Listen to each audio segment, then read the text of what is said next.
Marco, mientras empezamos, ¿por qué no les contás al público asistente quién es el señor del retrato ese fantástico que tenés a tu espalda? Porque mucha gente acá, como nos auspicia hoy el Regimiento 11 General Las Heras, van a estar muy contentos que les contés quién es el personaje de tu tatarabuelo que está atrás tuyo.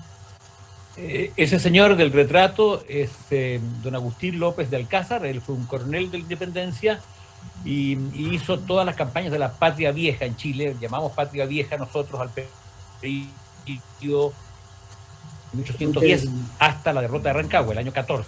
Bueno, él hizo todas esas campañas, peleó en Rancagua y después de Rancagua, como tantos chilenos, emigró a Mendoza y se lo pasó ahí 2 años, lo debe haber pasado muy bien, tomando buen vino en Mendoza, pero junto con eso se enlistó en el Regimiento 11 y cruzó los Andes al mando de Las Heras, en el Regimiento de Las Heras, y peleó en Chacabuco al mando de Las Heras.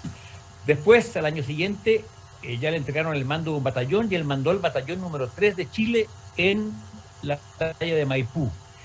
Así que ese es mi tatarabuelo. Por eso que hoy día, no sé si alcanza a ver en pantalla, pero estoy usando la corbata del Regimiento 11. Bueno, muy bien. Bueno.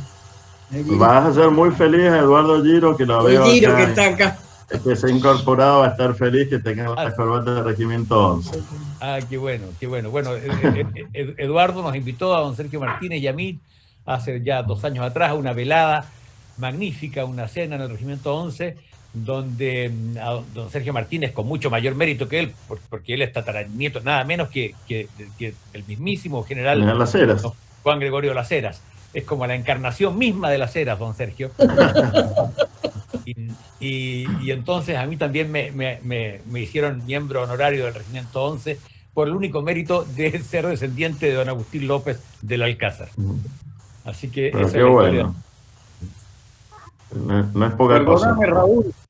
Perdóname, Sí. Raúl, para que veas que esto es internacional, acá hay un señor que yo no sé cómo ha llegado ahora a Mendoza, Chile, pero es el hermano Agustín Borsi, que lo veo acá y que lo invité, un hermano salesiano que viene desde Misiones, en la Argentina. Sí. Así que Sí. estamos... Lo conocemos mucho a Agustín, es un muy buen amigo de la Junta, que estuvo aquí en Rodeo Medio con los salesianos en Don Bosco y ha hecho una obra importante. Así que es un amigo de la casa. Es miembro, Raúl. Es miembro de... cuánto me alegra, porque es uno de los que viven siempre participando de estas cosas y recibiendo las notas y demás. Así que qué alegría. ¿Cuál? Algo más que nos une. Agustín, Sí, un abrazo grande. Sí. Así es.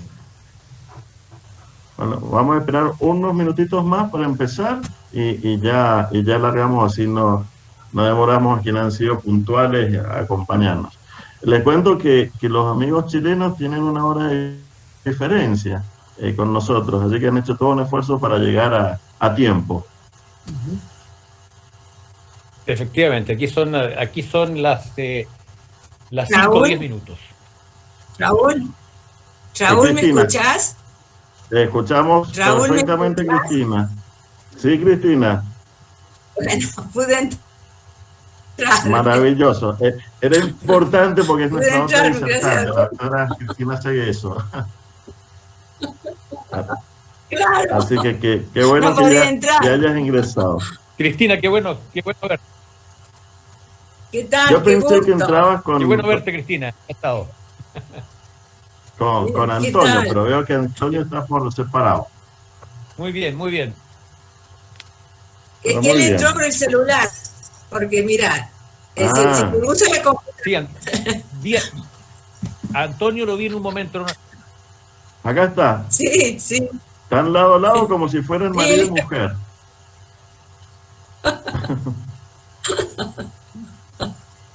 Bueno. Fantástico. Bueno, ahora apenas llegan las 15:15, vamos a dar comienzo al acto de conmemoración de este bicentenario.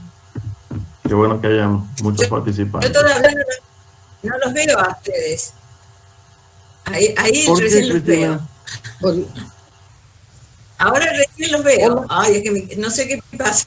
Bueno, hola. Hola Cristina, te saluda Roberto Elizalde. Prometo tanto tiempo ¿Qué sin tal? vernos. ¿Cómo te va, Roberto? ¿Qué decís, Bien, Cristina. Roberto? Escuché, Espero que no tengas que traer libros. escuché con Adriana. Gracias. Espero que no tengas que traerme libros cuando vengas a la academia, porque con todo este tiempo vas a tener que pagar una fortuna de exceso de equipaje. Qué bueno verte. Bueno, muy Un bien. abrazo a tu marido. Ay, Dios. Bueno, gracias. Un gran abrazo. Hola, Alejandra. ¿Qué tal, Marcos? Hola, Cristi. Cristina, Hola, un agrado verle. ¿Qué tal? Todos somos sobrevivientes del bicho este, ¿no? Sí, sí. Hasta ahora estamos salvándonos. Una gran Sí, cosa. sí. Por suerte. Ya que están hablando de la academia, quisiera preguntarles cómo está el general Soria, Diego Soria. Pienso que está bien. En Yo Buenos no lo he Aires. visto porque no he ido más a la academia. No he ido a la academia y ayer tuvimos reunión de la academia, pero no. Yo estoy poco práctica en esto, no sé quiénes estaban en la reunión. Teóricamente Sí, él tendría que haber el estado. general ya tiene. Claro. Él ya tiene algunos años, ya es bastante mayor. Pero yo, lo que pasa. Sí, no, yo creo que estaba, me parece que lo vi, pero yo no sé cómo ver quiénes son los que están participando. Todavía no manejo bien esto del Meet. Todos tenemos que tener un hijo o un nieto de asesoría. Sí. Sí. Si no es como imposible. Tal cual. Sí. Así es. Pero qué bueno. Bueno, pero es la forma que tenemos de vernos y hemos aprendido muchísimo en informática. O sea que algo bueno dejó el bicho de este. Sí. Suena muy bien.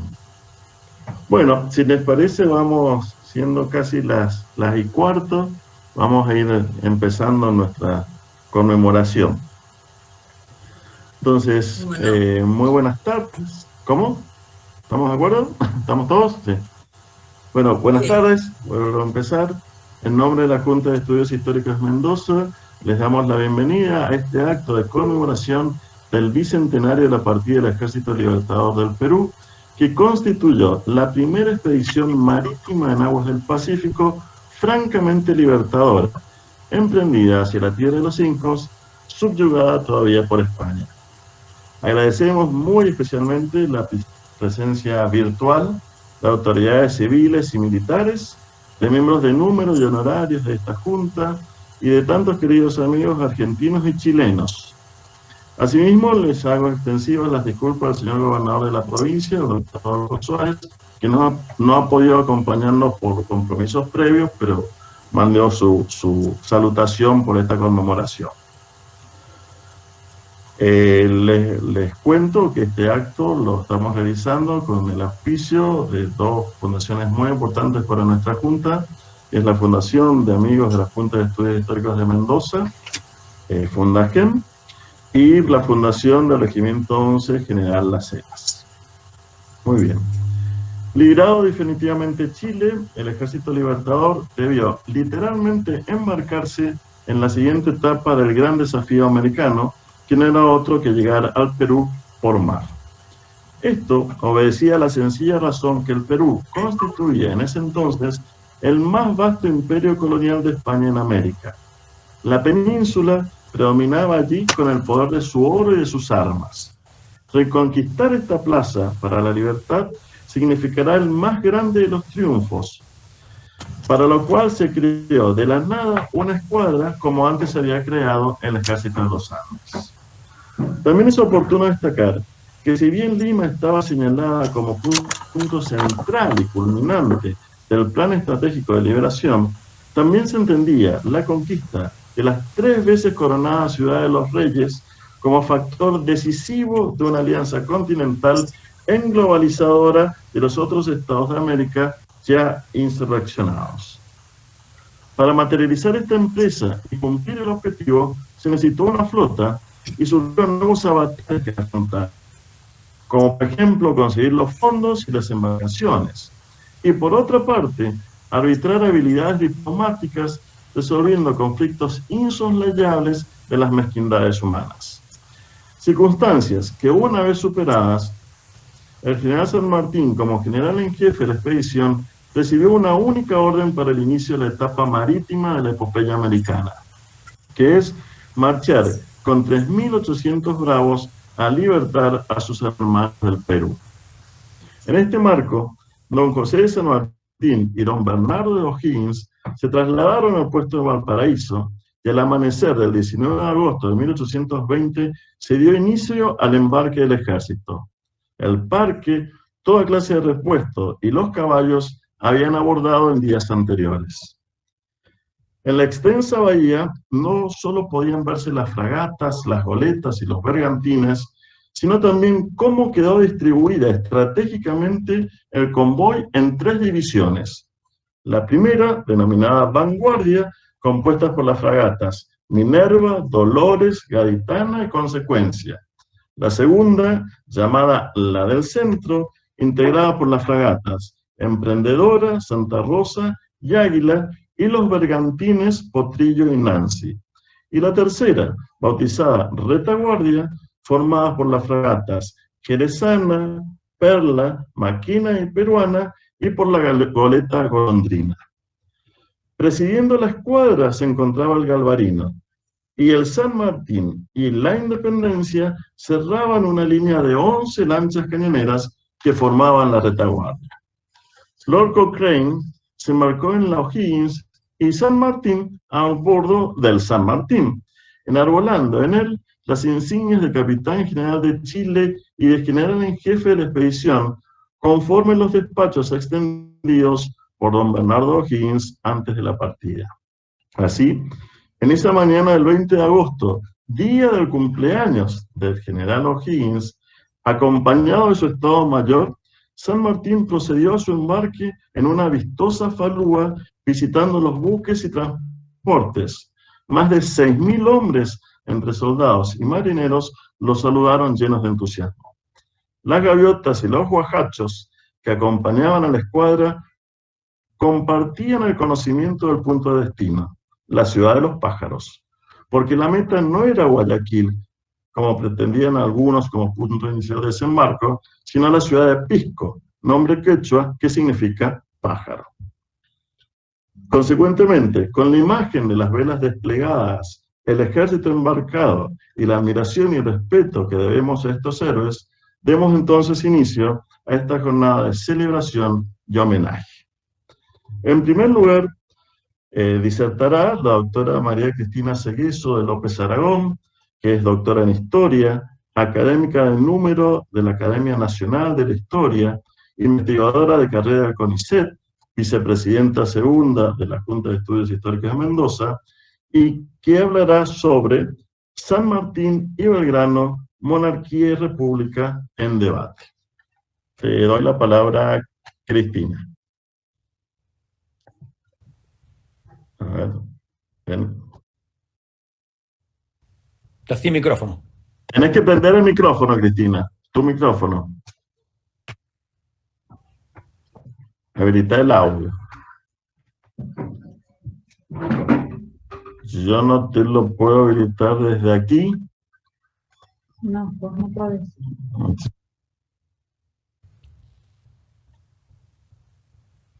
Tenés, Cristina, tenés un microfonito en la pantalla que debe estar cruzado con una línea.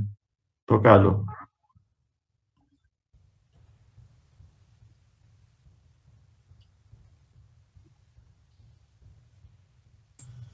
Ahí estamos. Perfecto. Ahí Cristina, ahí te vamos a oír. Perfecto.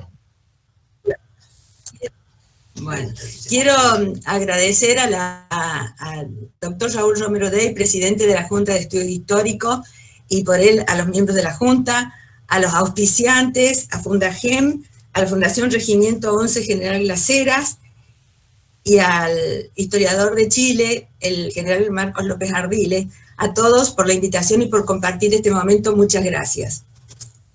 Mi disertación va a ser entonces en torno a San Martín y Belgrano y el debate sobre monarquía y república. San Martín y Belgrano son dos figuras emblemáticas en el panteón de nuestros próceres y pertenecían prácticamente a la misma generación, estaban en los bordes de la misma generación. Manuel Belgrano era 8 años mayor que San Martín. Los dos eran dos ilustrados que tenían distinta profesión y que tenían una importante formación europea. San Martín era un militar de escuela, militar en España, había luchado en las guerras de la independencia contra los franceses y era un gran ilustrado, a punto tal que él, cuando se traslada al Río de la Plata, en el bagaje de su equipaje vienen muchísimos cajones con libros. Un detalle que quiero marcar, que es una anécdota, pero marca el nivel el valor que le daba al conocimiento teórico, digamos, de la política e intelectual. Él, un año, en 1916, cuando estaba en plena organización del ejército, envió una nota a Buenos Aires pidiendo que le envíen un juego de 10 o 12 Thomas Paine sobre la independencia de la costa firme. Lo que era el libro de García de Sena, que había en español, del inglés al español, La independencia de la costa firme, justificada por Thomas Paine 30 años A, que trae la Constitución de Estados Unidos e incluye textos, y que él lo pedía, lo dice expresamente, para difundirlo en Chile. Es decir, estaba pronto a salir a la campaña, estaba pensando en las obras que iba a llevar también a Chile, y a él le contestan en enero de 1817, unos días antes de la campaña, que ha sido enviado lo que él pedía. En tanto, Belgrano es un ilustrado también, él tiene también amplia formación europea, vive 8 años en España, antes y después de la Revolución Francesa, allí estudia Derecho, profundiza las ciencias económicas, incluso ejerce una función académica, y es también él, con esos conocimientos de ilustrado, a la función militar. Los dos ocuparon las jefaturas de los ejércitos más importantes del Río de la Plata, el Ejército del Norte y el Ejército de los Andes. San Martín, la jefatura de los dos, y Belgrano, en 2 oportunidades distintas, la jefatura del Ejército del Norte. Además, coincidieron en la estrategia bélica de que, como los dos conocían el norte, digamos, como jefe del Ejército del Norte, los dos coincidían que era inviable por ahí la campaña y que tenía que ser por Chile. Y los dos se vieron involucrados, con notoria coincidencia y por efecto de las circunstancias, en la génesis y en el debate sobre la forma de gobierno, en la discusión sobre monarquía y república. El momento que ellos viven, que se vive la emancipación y que se da esta discusión, es el periodo en que venimos de un siglo, del siglo pasado XVIII, en donde se han hecho las bases de una nueva cultura política. Y además, toda esta generación conocía los distintos modelos estaduales que se habían dado, sabían de la existencia de lo que era la monarquía absoluta de Luis XIV, conocían la República Norteamericana, el republicanismo norteamericano, el parlamentarismo inglés, el producto político de la Revolución Francesa, el cesarismo napoleónico, el juntismo español. Es decir, tenían todo ese bagaje de conocimiento que los lleva a ellos a no solo ser partícipes de la emancipación, sino estar preocupados por la organización del territorio. El tema de la forma de gobierno, como planteo, tiene 2 momentos, 2 disparadores en la historia de nuestro país, podríamos decir. Uno es en el Cabildo Abierto el 22 de mayo, que donde se vota la sustitución del virrey significa un cambio de legitimidad política y comienza a partir del 25 de mayo de 1810 un proceso a través de prueba y error de ejercicio del gobierno, en donde se va pasando de un gobierno colegiado, se advierte que es imposible mantener con eficacia un gobierno de asamblea, hasta van a ir disminuyendo el número de sus miembros hasta llegar a la personalidad del Ejecutivo con el director supremo en 1814. Pero a esta altura de acontecimientos, este proceso empírico necesita de cumplir dos mandatos importantes que aparecen ya en la Asamblea de 1813, que es declarar la independencia y una constitución que establezca la forma de gobierno. Estos dos mandatos no se cumplen en la Asamblea del año 13, sin embargo la Asamblea tiene como objeto y logra una formidable legislación social y sobre todo echa las bases de una plataforma de los símbolos que generan relaciones de pertenencia de los ciudadanos y de los antes vasallos con el Río de la Plata. Esta forma simbólica es la de San Martín, insistiendo en que se debe declarar la independencia. En el momento que San Martín, que se produce la convocatoria del Congreso de Tucumán, es el segundo momento en que se debe resolver la forma de gobierno, y acá sí ya es insoslayable cumplir con ese mandato. San Martín acababa de asumir como gobernador intendente de Cuyo. En el momento que él está como gobernador intendente de Cuyo, se nombran los diputados justamente de Cuyo para este Congreso. Todo ese bloque cuyano es el que va a responder a las directivas de San Martín. Pero San Martín tiene un vocero directo, digamos, el contacto más directo que él tiene con el Congreso de Tucumán es Tomás Juan Agustín Maza, que son los dos diputados por Mendoza, llegan muy temprano a Tucumán, llegan a fines de 1815. Y ni bien llegan, ya San Martín empieza con las cartas insistentes, cuándo comienzan la reunión, qué esperan para reunirse. Bueno, comienzan las reuniones del Congreso en marzo y San Martín sigue en estas cartas con Godoy Cruz, que son bastantes, en donde se nota la ansiedad de San Martín porque se declara la independencia.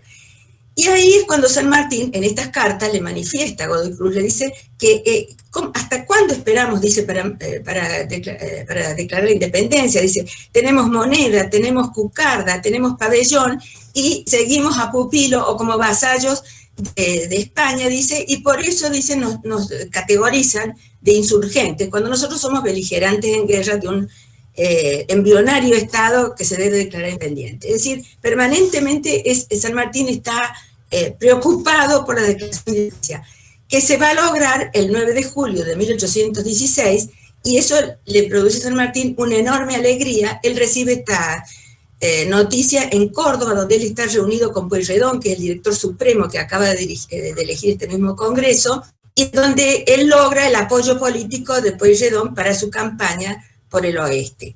En ese momento a él se le comunica que se ha declarado la independencia, para gran alegría de él. 3 días antes de la declaración de la independencia viene este disparador que digo yo, que para el tratamiento de la forma de gobierno, que es cuando Belgrano presenta su proyecto de monarquía incaica constitucional. Belgrano acababa de venir de una misión diplomática en Europa, y entonces el Congreso lo invita en una sesión privada que él se presente e informe cuál es la situación o el crédito que tiene nuestra revolución en Europa. Belgrano, en esa locución que fue muy emotiva en el Congreso de Tucumán, expresa que en Europa ha cambiado la tendencia, que de ser todo, de republicanizar todo, ahora la tendencia es de monarquizarlo todo.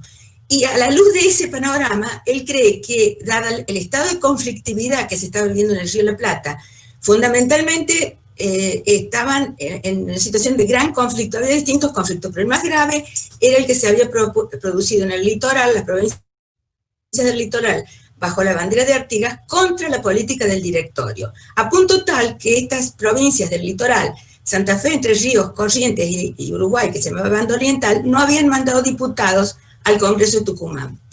Entonces Belgrano cree que una monarquía vernácula, porque se trataba de buscar, incluso había pensado en un monarca extranjero, pero una monarquía vernácula era lo que más se adecuaba a lograr acallar, frenar el conflicto interno y además ganar crédito en Europa al presentarnos como un país monárquico, con una monarquía vernácula, como digo, porque el objeto en el ámbito europeo era lograr que fuera reconocida nuestra independencia. Por su parte, San Martín, enterado de este proyecto de Belgrano, adhiere fervientemente al proyecto de Belgrano, por las mismas razones. Él ve que un una monarquía incaica como la que propone Belgrano va a lograr terminar con la conflictividad, va a ser un freno a la conflictividad. Además, él, y esto es importante, en carta a Godoy Cruz le dice que él deja sus principios republicanos, él era republicano, porque las circunstancias le hacen ver la necesidad de una monarquía. Y además él cree que en el orden continental es muy difícil una república con toda esta conflictividad que tenemos, debilitada, que conviva en vecindad con una monarquía fuerte como era la de los Braganza en Brasil. Y además coincide que en el orden internacional, para insertarnos en un pie de igualdad, era importante, de acuerdo a las reglas del derecho internacional, el derecho vigente, era importante nosotros avanzar como una monarquía más. Es decir, estas son las razones por las cuales la enorme coincidencia entre ellos se produce. ¿Qué pasa en el Congreso? Cuando se propone esto, hay una gran corriente a favor de la idea de Belgrano. A tal punto que Belgrano, por las proclamas y por en los festejos de la independencia que se llevan a cabo después de un juramento popular que se hace de la Declaración de Independencia el 25 de julio, en los campos de Tucumán, va todo el pueblo, van las milicias con sus armas, con las armas que han luchado y juran la independencia sobre lo que son las tumbas de sus compañeros que han caído ahí en la batalla de Tucumán. Y ahí toma la palabra Belgrano y dice que él les ofrece una monarquía meridional incaica de la casa de los incas. Es decir, la palabra de Belgrano indica la convicción de él que cree que eso va a ser factible en el Congreso.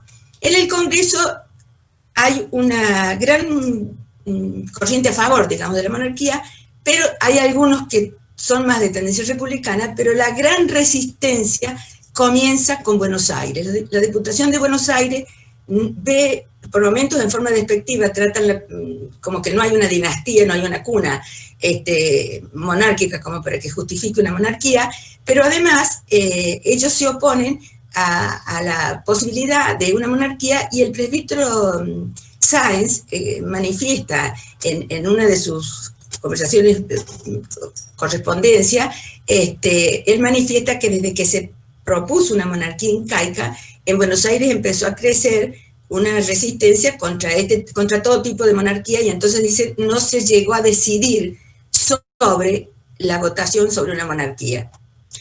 El tema es que no solamente podían ser republicanos, sino que se había dicho en el Congreso que de dirigirse esta monarquía incaica podía ser capital el Cusco. Es decir, el centro de poder pasaba de Buenos Aires al Cusco y al norte. Entonces también había un juego de poder que a Buenos Aires le era incómodo.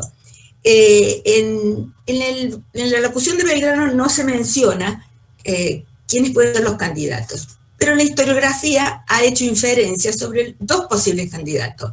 Uno, un clérigo, Juan Andrés Jiménez de León Manco Cápac, que estaba en el Ejército del Norte, un clérigo muy cuestionado por algún sector de la dirigencia que lo veía con tendencias jacobinas, como agitador, pero sin embargo Castelli lo mantiene, lo nombra capellán de su ejército, y además tenía buenas relaciones con Belgrano, se piensa en él.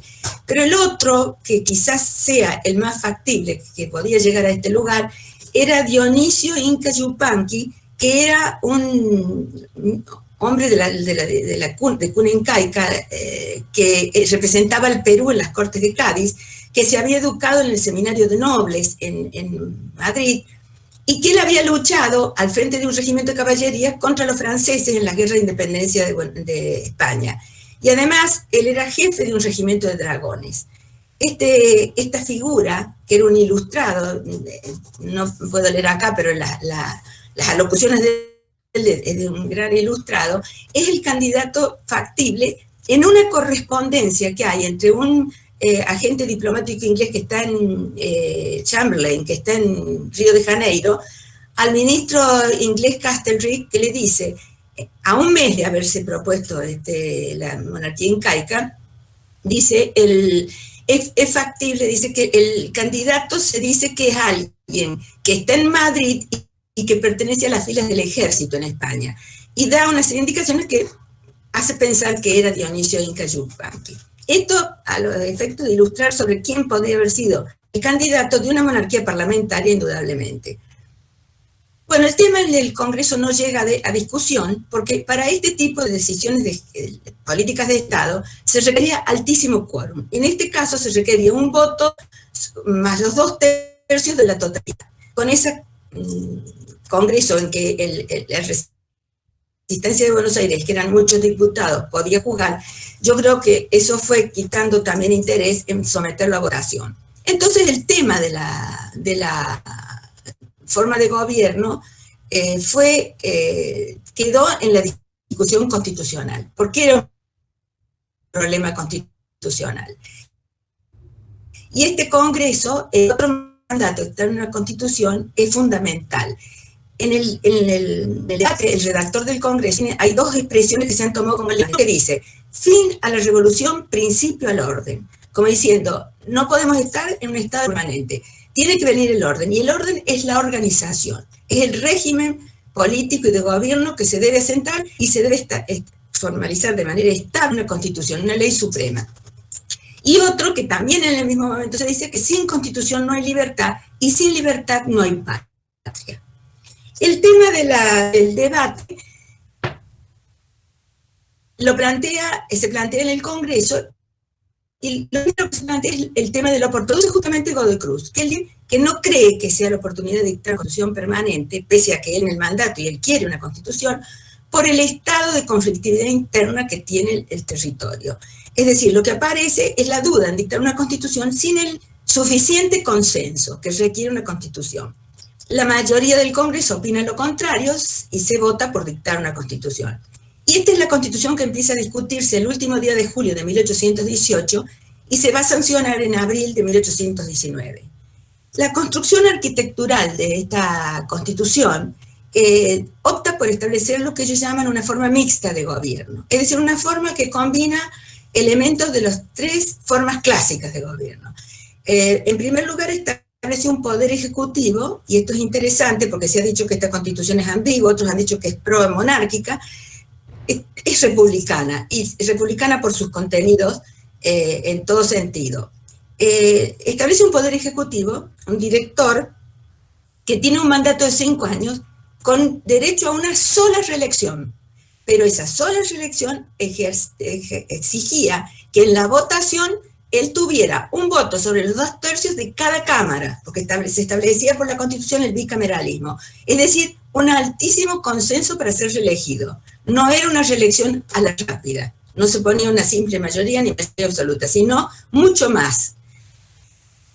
A su vez, se establecía un sistema bicameral con una Cámara Alta. En la Cámara Alta sí aparecen rasgos del antiguo régimen porque están representadas las corporaciones más importantes del Río de la Plata, y está además la representación de las provincias intendenciales y el director saliente, lo que indica que si el director saliente entraba a formar parte del Senado, no se podía pensar en la posibilidad de un monarca, porque tendría que haber habido además una reelección indefinida. Y una Cámara Baja, que sería la representación del pueblo, la democracia, decían ellos, que en proporción a la población se elegían los diputados. Aparte aparece un tercer poder, por primera vez aparece la Alta Corte de Justicia con ese nombre, que eran vitalicios y están nombrados, la configuración de esta Corte está tomada sobre todo de la fuente norteamericana. Este sistema que ellos establecen, para ellos es ideal, y el manifiesto que presenta la Constitución es de un enorme entusiasmo porque ven en la Constitución, esto es ilustrado, un elemento transformador de la realidad. Y más en este momento en que se vive una realidad muy conflictiva. Esta Constitución además después tenía el capítulo de los derechos clásicos del liberalismo, y además un sistema de reforma sumamente riguroso y rígido. Esta Constitución, yo he tomado la imagen que realmente cerraron con llave la reforma de la Constitución y la llave la tiraron al mar, porque realmente para reformar la Constitución era una serie de etapas, de idas y venidas, con consensos altísimos, que era evitar una reforma fácil y apurada, todo lo contrario. Se buscaba que fuera una garantía de estabilidad, porque la estabilidad de la Constitución hacía a la gobernabilidad del territorio. Esta Constitución fija entonces el régimen republicano y nunca más, de aquí en adelante, se va a discutir más el tema de monarquía. Ya queda la república instalada en esta Constitución. La Constitución, ¿qué pasa con Belgrano y San Martín cuando se enteran? Bueno, San Martín, Godoy Cruz le comunica que se ha dictado la Constitución. San Martín ya está en 1819 en los prolegómenos de preparar justamente la expedición al Perú, y Godoy Cruz le dice que es lo único que teme, que es por lo que él no quería que se dictara la Constitución. Sin embargo, Godoy Cruz va a participar en todos los debates y la va a jurar a la Constitución. Le dice que lo único que él teme es que esta Constitución tiene que ser sostenida por victorias y progresos. Justamente es lo que va a pasar. La batalla de Cepeda en febrero de 1820 va a tirar abajo el Congreso, el directorio y también a la Constitución. Es decir, no va a llegar a la vigencia formal la Constitución. Y con respecto a Belgrano, Belgrano se entera, está en el Ejército del Norte, la vuelta a la jefatura del Ejército del Norte, allí se entera de esta Constitución y dice él que él hubiera preferido el proyecto que él hizo, pero que sin embargo, como esta Constitución ha sido dictada por un soberano Congreso, él la va a cumplir y él, al frente de la tropa en el norte, jura el cumplimiento de esta Constitución. Es decir, los dos, sin haber prohijado una Constitución republicana, están dispuestos a cumplir lo que este Congreso ha resuelto sobre el tema constitucional. Los dos dicen acatarla, cumplirla y jurarla. Esta Constitución, que fue nuestra primera Constitución, ha permanecido bastante en el olvido.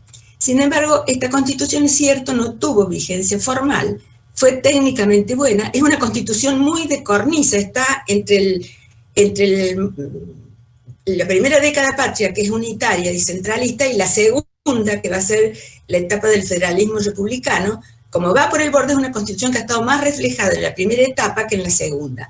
Técnicamente era buena, nada más que era centralista y no había contemplado la organización de las provincias.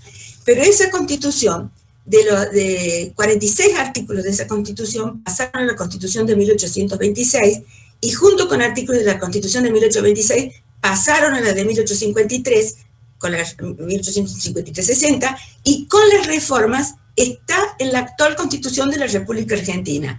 Es decir, esa Constitución no está, pero sí está en muchas de las cláusulas de la Constitución actual. Por eso, como esta Constitución fue el principio de nuestra legalidad, que nuestros próceres dijeron acatar, yo quiero, para concluir y cerrar esto, leer sintéticamente la definición de Constitución que un constitucionalista mendocino y maestro de muchos de nosotros, el doctor Dardo Pérez Guilú, dice sobre lo que es una Constitución desde el punto de vista histórico. Y dice así: no creemos que la Constitución sea solamente la norma formal, racional, sancionada por la pura voluntad política, con fuerza o autoridad para imponerla. Tampoco creemos que sea únicamente la traducción de los desnudos factores reales del poder. Una y otra posición nos llevarían respectivamente a un abstracto formalismo de validez universal o a un pragmático sociologismo de vigencia muy efímera y circunstancial. Esto podríamos decir que fue un poco el problema de esta Constitución. Estamos convencidos de que la Constitución política nace de la conciliación entre razón, historia y realidad, y la norma suprema positiva tendrá continuidad, estabilidad y vigencia en la medida que acepte estas tres notas.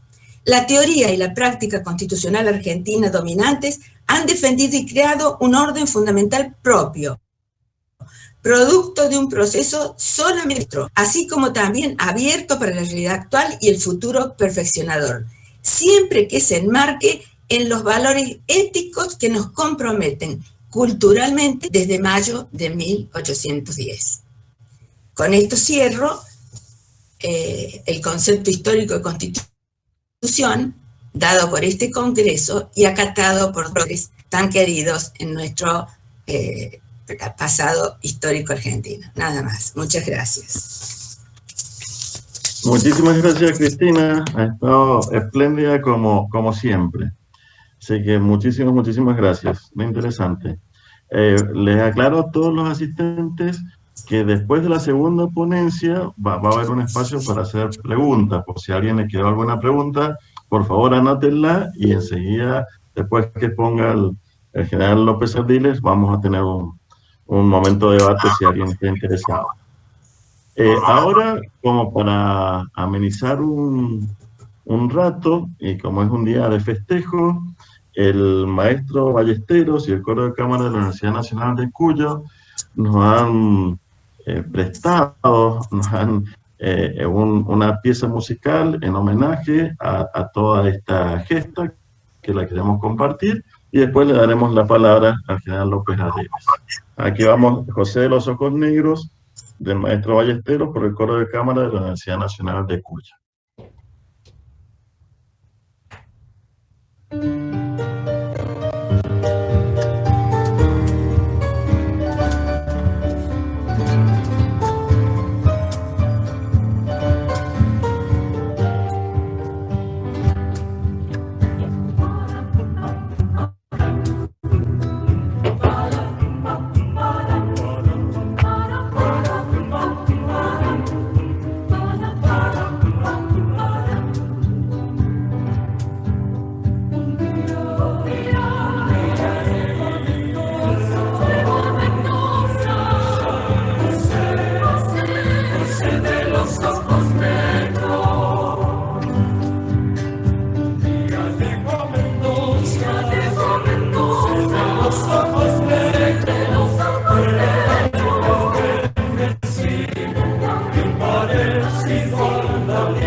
Bien, espero que los haya gustado, pero era el momento musical en esta celebración que creíamos que era importante.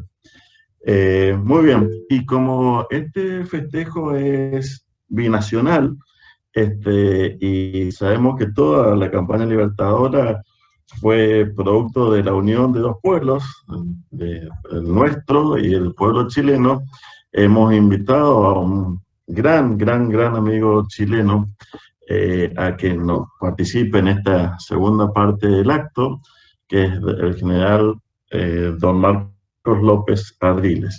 También, como veo entre los asistentes varios chilenos, les quiero decir que haciendo relación al tema abordado por la doctora Cristina Cegueso, es que el general O'Higgins, como mendocinos, guardamos un grato recuerdo de él, porque de hecho fue quien presidió los actos de celebración de la Declaración de la Independencia a posteriori del Congreso de Tucumán en 1816. Como dijo la doctora Cegueso, San Martín está en Córdoba con Pueyrredón, y quien estaba aquí en Mendoza a la cabeza de los actos fue el general O'Higgins, lo que demuestra la unión que existía entre estos dos pueblos desde esta campaña. Amén de nuestra historia común por haber pertenecido a la Capitanía General de Chile hasta 1776. Muy bien, entonces ahora le vamos a dar la palabra, como decía, a este gran amigo, el general Marcos López Ardiles, que es miembro de la Academia de Historia Militar de Chile, fue su presidente, es miembro de la Sociedad Chilena de Historia y Geografía, también es miembro honorario de nuestra Junta de Estudios Históricos de Mendoza, quien disertará sobre la expedición Balón Perú. Marcos, todo tuyo el micrófono. Muchas gracias, Raúl. Además, después de este excelente video musical, constituye un magnífico aliciente para comenzar como motivación. Agradezco mucho la invitación. Me siento en Mendoza en este momento, y me siento muy grato porque me haya invitado mi presidente. Yo soy miembro de la Junta de Estudios Históricos, así que agradezco mucho esta iniciativa, como asimismo a la fundación de la Junta, la fundación del Regimiento 11, y además muy complacido de compartir este panel con mi buena amiga, la doctora Cristina Cegueso. La expedición Vale un Perú. Esa es una expresión que al menos en Chile se usaba. Cada vez que queríamos referirnos a algo que tenía alto costo, se decía, esto vale un Perú, ¿eh? Por la riqueza y por el poderío que significaba el virreinato. No sé si en la Argentina se usó esa expresión alguna vez. Me gusta empezar esto con una magnífica frase de un escritor mexicano, Carlos Fuentes, que tiene un libro que recomiendo que se llama El espejo enterrado. Carlos Fuentes dice ahí que en el año 1800, fíjense ustedes, un mexicano en su balcón, una bogotana en Santa Fe o un bonaerense a orillas del Río de la Plata no se hubieran atrevido a apostar que en solo 20 años más, en 1821, quedarían muy pocos vestigios del poderío del Imperio Español en América. Efectivamente, este fue prácticamente un movimiento que tuvo un efecto dominó.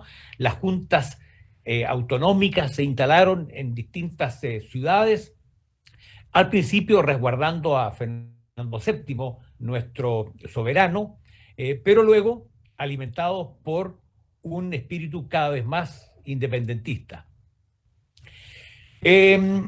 Hoy, 20 de agosto, junto a conmemorar la salida de la expedición libertadora, los chilenos conmemoramos el natalicio, el día que nació don Bernardo O'Higgins, y solo hace 3 días atrás, el 17 de agosto, hemos recordado la fecha de la muerte del libertador San Martín. Así que a propósito de esto, de estas dos fechas tan cercanas que también unen a nuestros próceres. Los dos nacidos en 1778, uno en Yapeyú, el otro en Chillán. Es difícil encontrar a dos próceres americanos que hayan tenido tanta afinidad que yo creo que llega a la complicidad entre O'Higgins y San Martín, puesto que derribaron todos los obstáculos que se les presentaron del tipo militar, del tipo económico, del tipo político y social, para salir adelante con esta empresa. Alguien podría decir que fue hasta una tosudez de los dos próceres de salir adelante con esta expedición que parecía algo imposible. Ambos, O'Higgins y San Martín, tienen 36 años cuando tienen su primer encuentro en Villavicencio, muy cerca de Mendoza, que tuve el honor de visitar y conocer ese lugar. Debe haber sido un encuentro interesantísimo, y además se presenta una coincidencia providencial. Es cierto que el plan continental ya lo tenía en mente don José de San Martín, pero lo que no tenía en mente era la derrota de los chilenos en Rancagua. Y San Martín había asumido como intendente gobernador de Cuyo en agosto de 1814, y solo un mes y medio después llegaban los desterrados chilenos a buscar auxilio a Mendoza. O sea, y ahí se produce este encuentro. Imagínense ustedes que si las fechas hubieran sido distintas, si nunca hubiera llegado de intendente gobernador, hubiera llegado 4 o 5 meses después, la historia naturalmente habría sido diferente. El 25 de mayo, como hemos recordado, de 1810, se produce en Buenos Aires la Revolución de Mayo, y pocos meses después, en septiembre, se instala una junta de gobierno en Santiago de Chile. Debo decir que el gobierno de Buenos Aires fue el que apuró a los patriotas chilenos para que instalaran pronto esta junta. Naturalmente, Buenos Aires no podía estar seguro si al otro lado de la cordillera seguía instaurado un gobierno realista. Entre esos recuerdo a personajes importantes como Antonio Álvarez Jonte, Bernardo Vera y Pintado, y más adelante Álvarez Condarco. Me parece que todos ellos, o al menos 2 de ellos, habían estudiado en la Real Universidad de San Felipe. En consecuencia, tenían ya vínculos muy importantes con chilenos. La verdad es que éramos todos hasta entonces españoles de América, pero sin embargo ya teníamos una identidad propia de cada pueblo, había un sentido de alteridad. Éramos españoles de América, pero o éramos quiteños, o éramos de Santiago de Chile, o éramos de Buenos Aires o de Cuyo, había identidades propias. Digo esto porque el sentido americanista, que sí existía porque teníamos un rival común, también se cruzaba con este sentido de las propias identidades locales. No quiero repetir algo que mis amigos argentinos saben de sobra, pero es interesantísimo este plan continental que dibuja en su mente el libertador San Martín. Sobre esto hay quienes suelen decir que no es un plan de la exclusiva imaginación de San Martín. Hay un general escocés, Maitland, que había tenido una idea similar, el propio Francisco Miranda había tenido una idea parecida, y hasta O'Higgins había tenido una concepción similar. Pero eso no es de extrañar, porque, claro, al no resultar el empeño glorioso del Ejército del Norte que dirige Belgrano, lo natural era pensar que había que hacer una expedición por vía marítima para conquistar el Perú. Lo que es notable en San Martín, a mi juicio, no es el plan, porque el plan no es ningún misterio, no hay que ser un genio para ese plan. Lo que es notable es la ejecución del plan, que esa la logra de manera sorprendente. Los que hemos estudiado la ciencia militar y pensando en esos años, el nivel de sincronización del Paso de los Andes, la distribución de fuerzas que hace, los distintos amagos para sorprender al capitán general de Chile, al gobernador de Chile, la guerra de Zapa anterior, es una maravilla de ejecución militar la que realizó el general San Martín. Pues bien, todos sabemos del Paso de los Andes, no me voy a tener mayormente, pero después de los Andes, inmediatamente cruzada esta enorme cordillera que nos separa y que nos une, se produce la batalla de Chacabuco en los faldeos precordilleranos, y a partir de esa victoria ya O'Higgins expresa que 100 victorias como esta no tendrán significación si no dominamos el mar. Es interesante, una buena parte de su juventud, O'Higgins la había pasado estudiando en Gran Bretaña y en consecuencia se había imbuido del espíritu del poder naval que tenía Gran Bretaña. Y esa concepción la mantiene siempre Bernardo O'Higgins. Me detengo un momento para recordar algo muy importante y algo que tiene un halo de misterio, que es la Logia Lautaro. La Logia Lautaro, que comienza aparentemente con los Caballeros Racionales, tiene una fundación original en Londres con Francisco de Miranda, pasa a Cádiz y después, de manera muy importante, en Buenos Aires. La gran mayoría de los próceres de la libertad rioplatense son miembros de esa logia. Y esa logia se convierte en una, perdón la expresión, en una máquina de revolución, en la revolucionaria. Es el cerebro de la revolución. Todas las decisiones son consultadas a la logia y de eso hay abundante correspondencia donde O'Higgins, San Martín, Belgrano, Guido se refieren siempre a los amigos, sin nombrar la logia. Tiene esa cosa misteriosa la Logia Lautaro, pero que va a resultar muy importante para la libertad de Chile y luego para la libertad de el Perú. Producido Chacabuco, viene esta desgraciada campaña al sur, que tiene una importancia, participación en el Ejército de los Andes, que prácticamente resulta inexpugnable la resistencia, el sitio de Talcahuano, que es comandado por un valiente español, un buen militar, el general Ordóñez.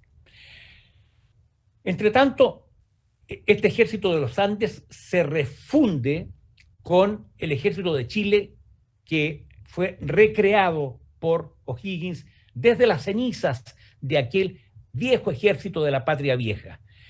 Ejército de los Andes, ejército de Chile, conforman un solo ejército que se llamará el Ejército Unido y que será siempre mandado por un general en jefe que es el general San Martín. Aquí ya hay una curiosidad desde el punto de vista político y militar, ¿cierto? Porque el director supremo era Bernardo O'Higgins,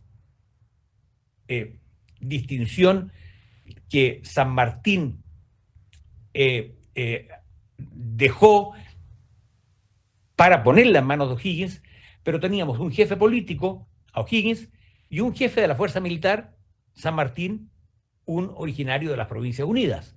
O sea, ya ahí hay algo curioso que pudo haber tenido muchas roces y muchas implicancias, como de hecho los hubo, pero la coincidencia, el sentido de fraternidad,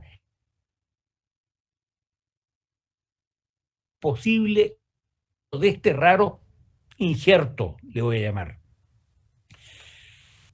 Ya sabemos de la espantosa derrota habida en Cancha Rayada y después de la magnífica reorganización al cabo de 2 meses para reorganizar el ejército que resultará victorioso en la batalla de Maipo o Maipú. Creo que les he contado alguna vez por qué es Maipo o Maipú, ¿cierto? Son ustedes los argentinos los que titularon Maipú a esa batalla. El escribiente que hizo el primer parte, en vez de llamarle Maipo como era el nombre original, tal vez acostumbrado por la forma de acentuación que tienen las palabras indígenas en Argentina, me estoy acordando de Paysandú, de Gualeguaychú, y entonces en vez de poner Maipo, él pone Maipú. Y nosotros ya nos quedamos con Maipú. Bueno, en Buenos Aires hay todavía un teatro Maipo, ¿cierto? Y una calle Maipú. Así que ahí está el origen de esos 2 nombres. Pero inmediatamente después de Maipú, San Martín y O'Higgins no pierden de vista el objetivo final, que es el de continuar el plan continental y ir hasta el corazón del virreinato, la ciudad de Lima. Ninguno de nuestros pueblos, ni el argentino ni el chileno, podía sentirse independiente mientras estuviera el fenomenal poder militar que tenía el virreinato del Perú. Era indispensable derrotar a esa capacidad militar que tenían los realistas en Lima. Bien sabemos que San Martín, después de Maipú, va a Buenos Aires, consigue todo el apoyo y la comprensión del director Pueyrredón y acuerdan ambos países de financiar en conjunto la expedición libertadora al Perú. Distintas circunstancias políticas en la Argentina hacen imposible esta contribución financiera por parte de las Provincias Unidas. San Martín, en un acto probablemente no muy ortodoxo, incauta una cantidad de dinero de las Provincias Unidas para ayudar a financiar la expedición, pero y además estaban con la permanente amenaza de una expedición de Cádiz que podía venir a Montevideo, a Buenos Aires, con el fin de terminar con esta extravagancia de libertad que había adoptado las Provincias Unidas del Río de la Plata. O sea, estaba esa amenaza latente. Problemas enormes vio San Martín en esto. Finalmente el poder pasa, como ustedes lo saben mejor que yo, de Pueyrredón al general Rondó, y finalmente Rondó, después de la batalla de Cepeda, debe abdicar y se produce un periodo importante de anarquía en las Provincias Unidas, con lo cual ya toda esperanza de apoyo financiero a la expedición se veía totalmente imposibilitado. Por otra parte, San Martín se siente descorazonado porque ve que en Chile las cosas tampoco marchan muy bien. Chile se encontraba en una posición económica absolutamente desastrosa después de haberse batido en guerra durante la Patria Vieja y durante estos 2 años. Su agricultura en gran parte había arrasado. Su principal mercado exportador era Lima y ya no tenía dónde exportar. En consecuencia, la única forma de adquirir recursos era seguir esquilmando con tributos, con impuestos a la gente de mejor posición económica en Chile y además de conseguir un empréstito en el extranjero. San Martín muy hábilmente un par de veces comunica a Chile que renuncia a la empresa porque no ve que haya mayor motivación y mayor capacidad para conseguir recursos. Esto logra ser un aliciente a O'Higgins, que veía a O'Higgins que era un compromiso de honor el que tenía con San Martín.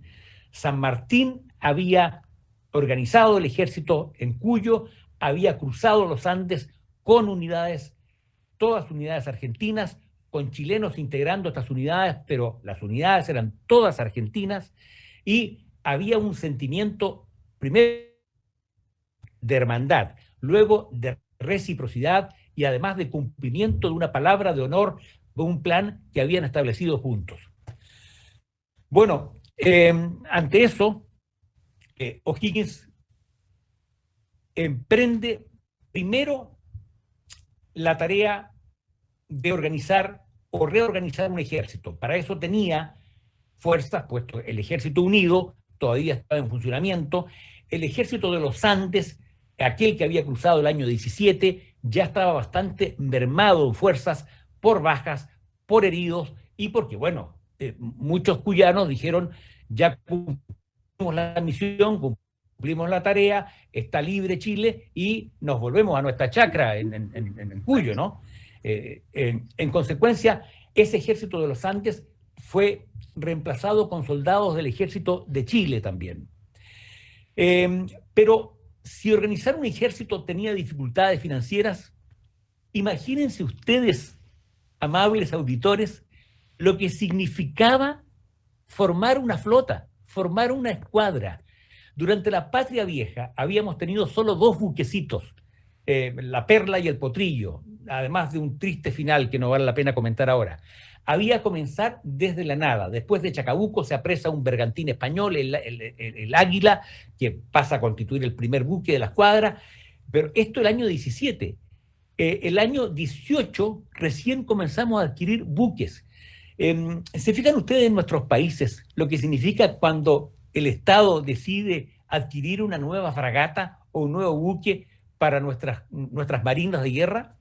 El desembolso que significa eso, y a veces la polémica que se crea por la prensa porque se ve que es un desembolso inadecuado y es un despilfarro. ¿Pueden imaginarse lo que significó entonces para Chile de la nada formar una escuadra?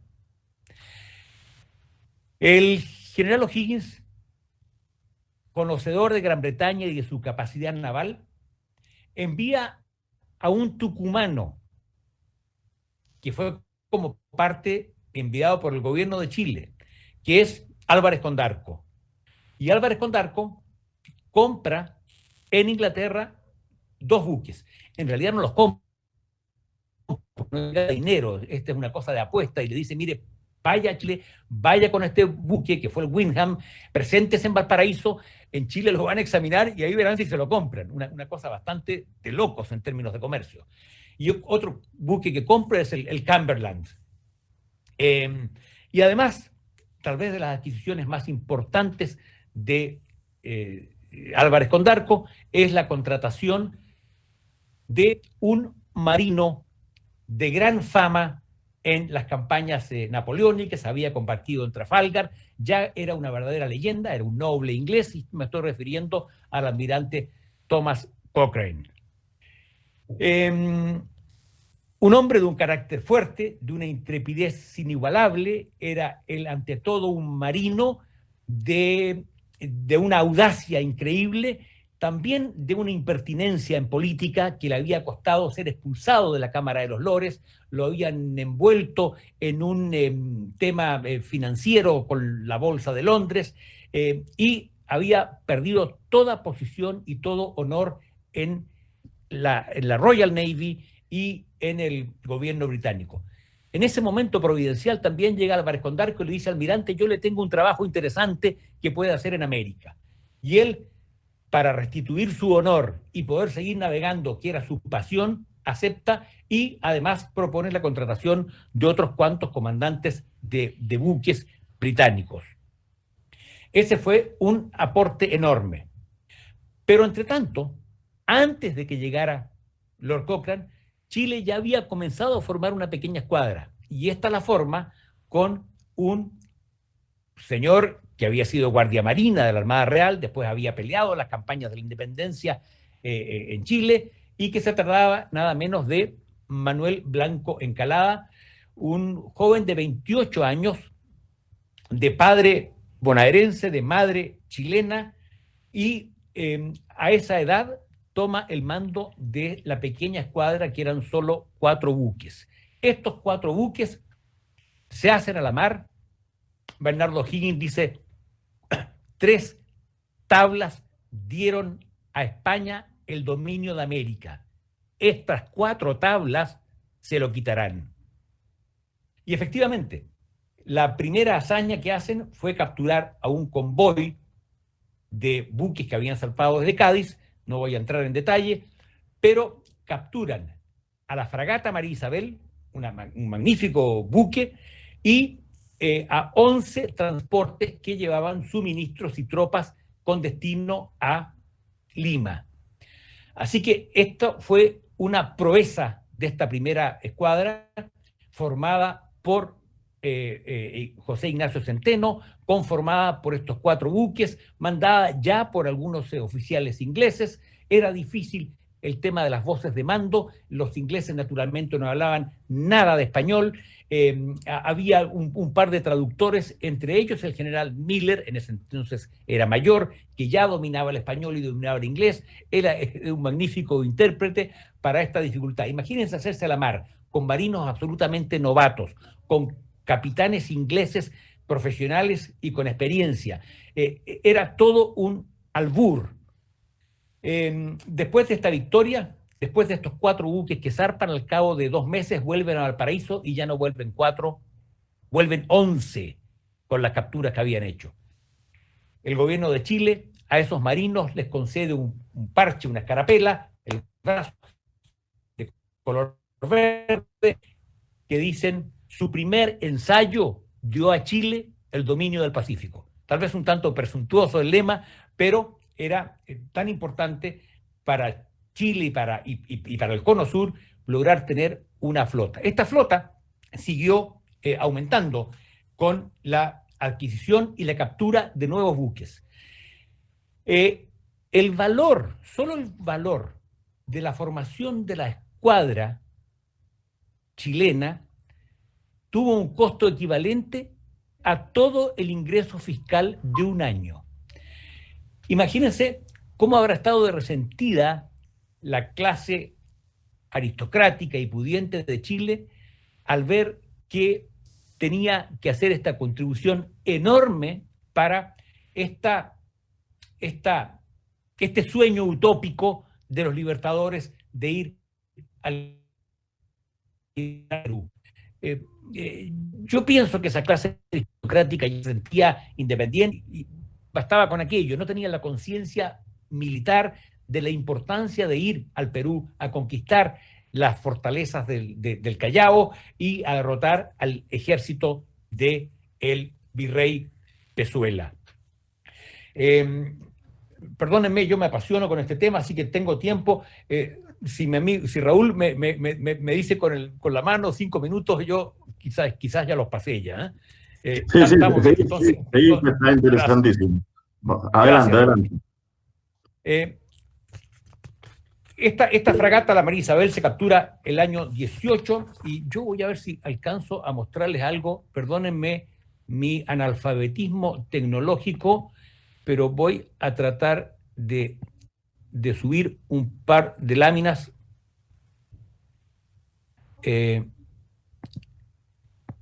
Estoy en eso, tengan confianza.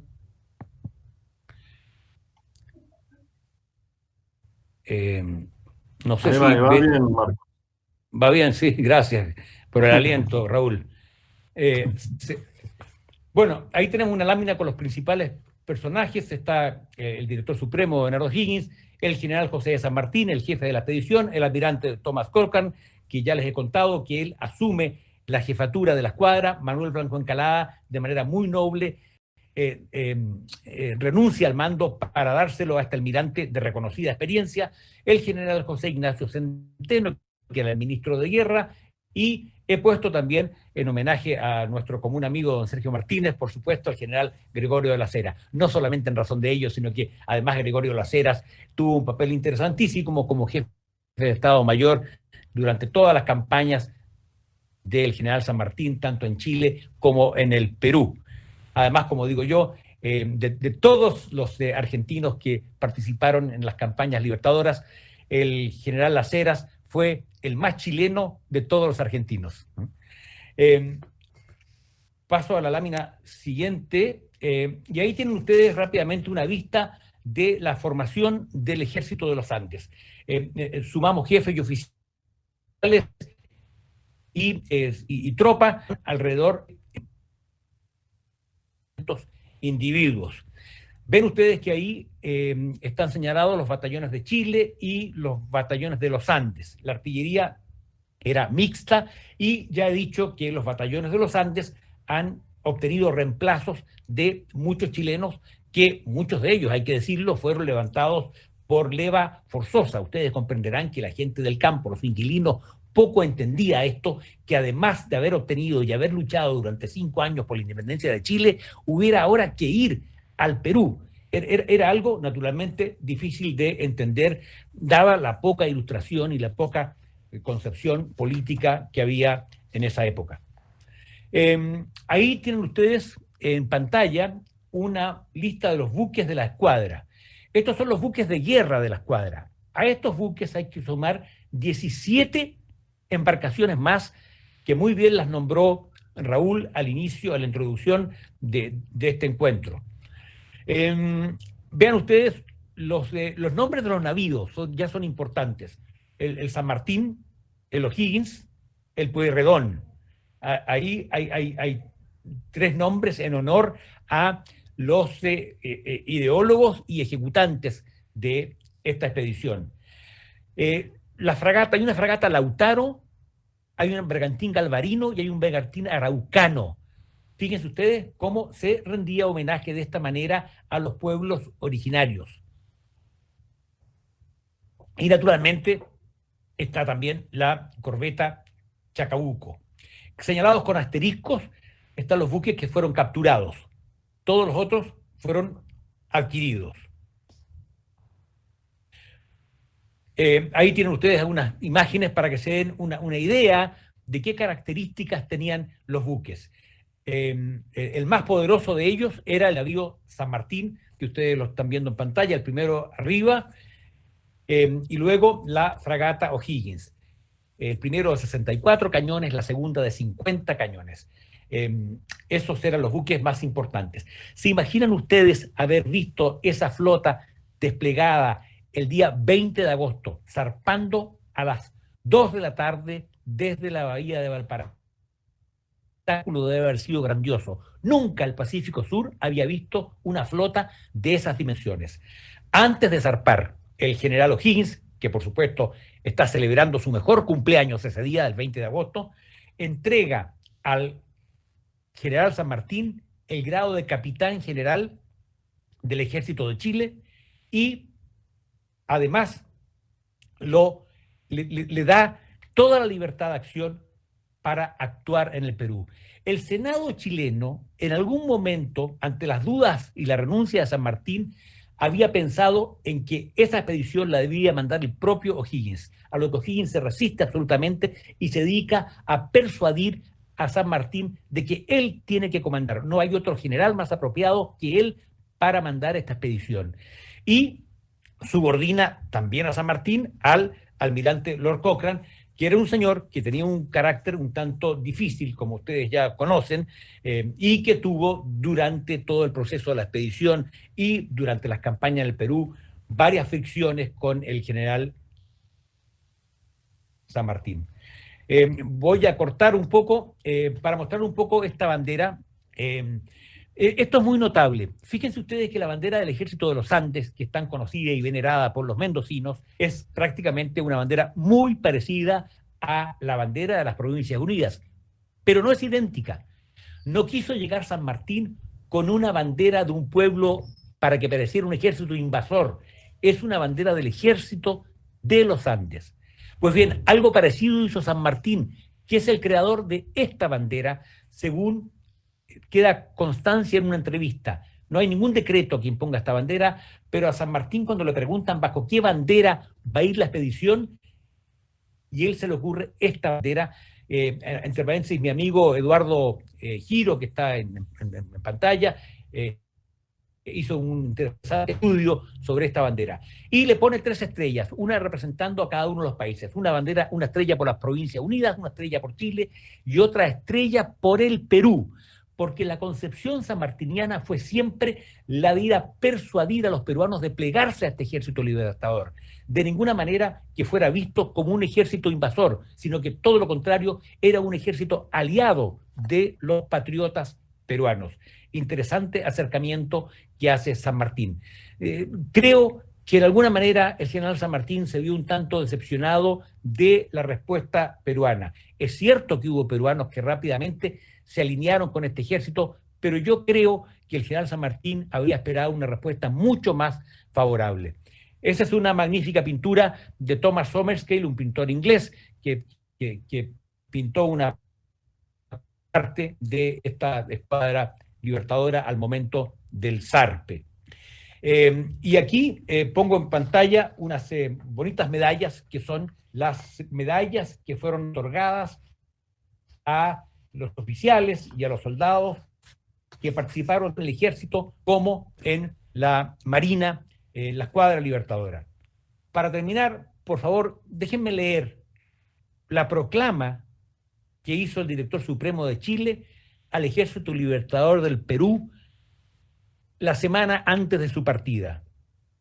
Les dice: soldados, yo he sido muchas veces testigo de vuestro coraje y sé lo que debo esperar de vosotros en la campaña más importante de la revolución.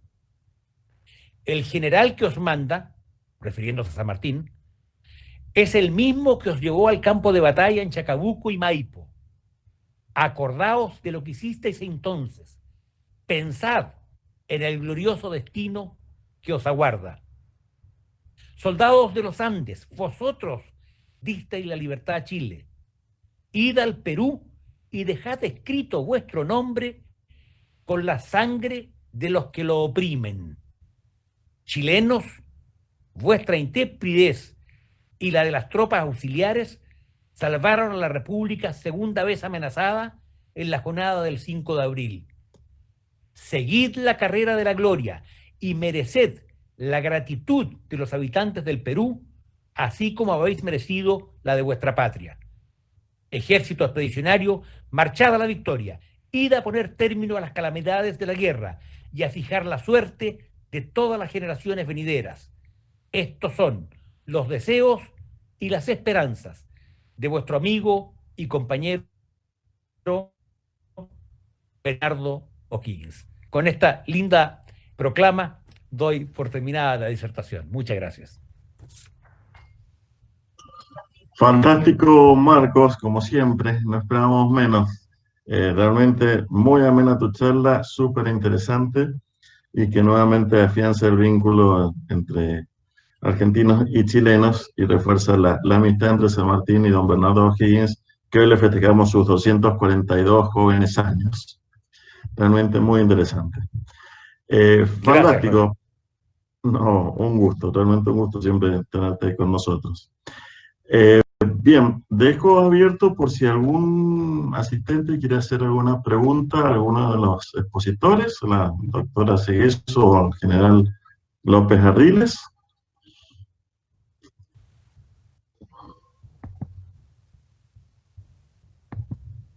Bien, parece que han sido más que claras las ponencias, porque nos han dejado a todos mudos. Excelentes exposiciones. Pero muy bien. Quizás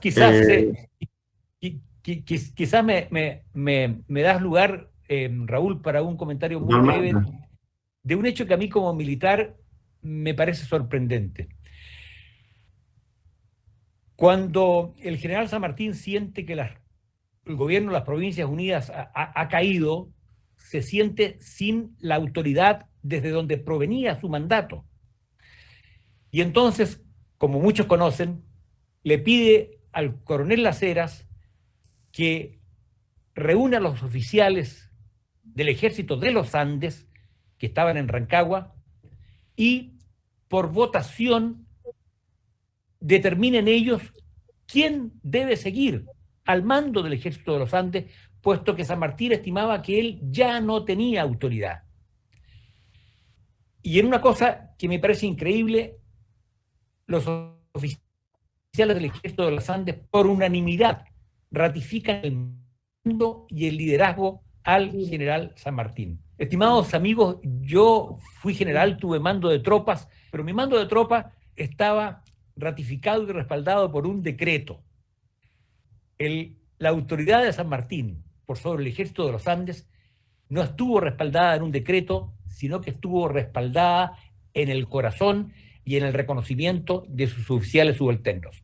¿Quién más puede aspirar un general que un reconocimiento como ese? Seguro. Lindísimo. Realmente espléndido. Ha pedido la palabra Eduardo Giro. Eduardo, ¿querés decir algo?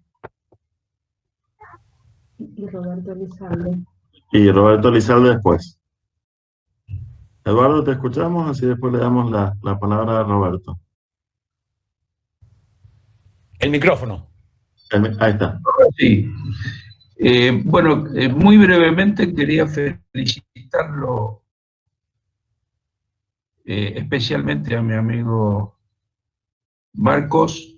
Su exposición ha sido muy clara, muy equilibrada y muy correcta como parte del Regimiento 11 Infantería que fue protagonista en esta historia. Quiero resaltar esto. La verdad que me ha emocionado y me ha hecho sentir muy bien todo lo que ha explicado Marcos, que más de una vez lo hemos conversado en forma personal. Quería decir eso nada más. Gracias, Eduardo, muchas gracias. Eduardo. Roberto, ¿quieres decir algo? Roberto Elizalde.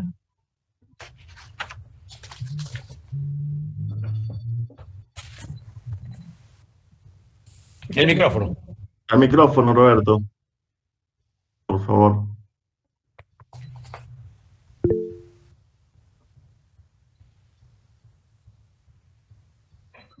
Roberto, el micrófono no se escucha. A ver, ahora. Ahora sí, ahora sí. Bueno, quería felicitarla a Cristina por su disertación y por recordar esa Constitución del 19 tan olvidada, ¿no? Y al general quería hacer una referencia a una palabra que dijo. Me pareció la más adecuada para poderla entender en los tiempos actuales. Esas solemnes palabras de comunión de ideas, de ideales, de San Martín, O'Higgins y demás, usted la definió con una magnífica palabra que no es lunfarda, pero que la entendemos todos y que es maravillosa, que es complicidad. ¿Y qué es la complicidad? La relación que se establece en las personas que practican en profundidad o con coincidencia en una acción. O sea que más claro que eso, imposible. ¿Y a qué me